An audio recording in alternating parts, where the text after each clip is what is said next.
ल अब हामी आज अरियाल हन्डिङमा हेर्नुहोस् यता जम्बो टोली डोरी फालिसक्यो रुखमा त्यही अड्क्यो अझै मिलेन त्यसलाई तान्नुपर्छ अनि अरियाल चाहिँ कहाँ छ भने यो रुखको ट्याक्क हेर्नुहोस् यो यसको ठ्याक्कै ह्यासालाई हेर्नु यत्रो छ अरियाल आज हाम्रो यो सायद यो वर्षको अब अन्तिम हन्डिङ भने यही होला अब हाम्रो अन्तिम हन्डिङ हाम्रो यही हो अब यो वर्षको यो रुख अलिकति कमजोर रुख छ त्यही कारणले यो रुखमा जानलाई जोखिम पनि छ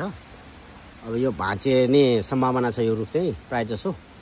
यो रुखलाई अलिक कमलो रुख भनेर पनि चिनिन्छ होला सबैले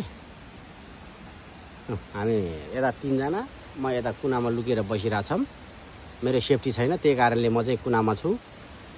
उहाँहरू चाहिँ सेफ्टी लगाएर बस्नु भएको छ अब डोरी फालियो फाल्न चाहिँ अब कहाँबाट तान्ने अब त्यो डोरी मिल्दैन त्यो त्यो दुःख भएर यताको हाँगामा फाले नि हुन्छ कि ओ त्यो बिचमा काबोमा जान सक्यो पनि हुन्छ कि त्यहाँबाट उता जाने गएर यता आउन सक्छ कि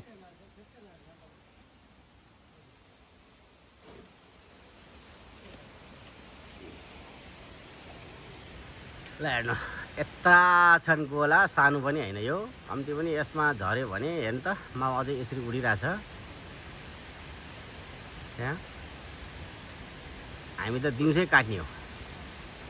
अरूले राति काट्छौँ हामी त दिउँसै काट्दैछ जम्बो टोली